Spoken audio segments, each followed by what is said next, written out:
talked earlier that you have this eternal imposter syndrome, and Right. imposter syndrome is where we feel we haven't earned our accomplishments. It's an unwarranted sense of insecurity, Sure. where we are sometimes overcome with feelings of fraudulence and self-doubt.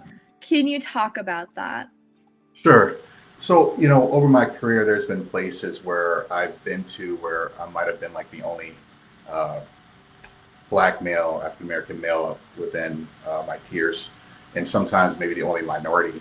Um, that was kind of frustrating because there's been times where I brought my ideas to the table, and it was either not really laughed at, but it was like, that's really not a good idea. That's not the direction we wanted to go. But then you'll see other companies within inside our market do the same thing, and we were kind of late to the party. So that was just kind of frustrating because it kind of made me feel like, okay, well, am I really supposed to be here? Like, is this the type of environment I want to work in where I'm not going to actually bring value? And back in the day, I used to always think, oh wow, if you were like the only black person somewhere, you're like, oh wow, I made it.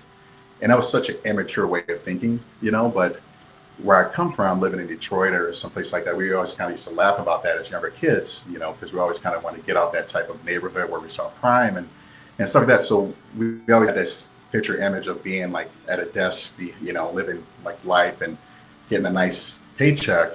But looking back, when I was saying those things, I was thinking about how things are so wonderful.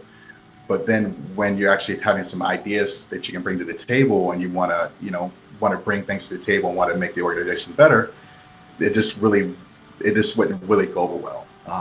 And a lot of times, I would definitely articulate it, and I would tell them like, this is why, and I would have things to support why I'm saying that.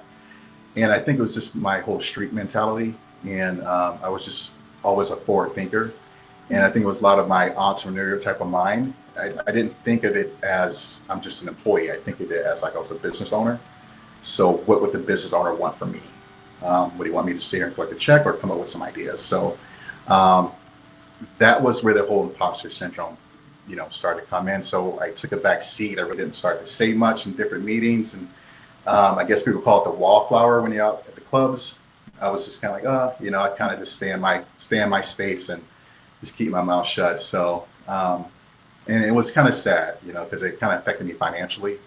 And I think I've been passed up on opportunities because of that. So.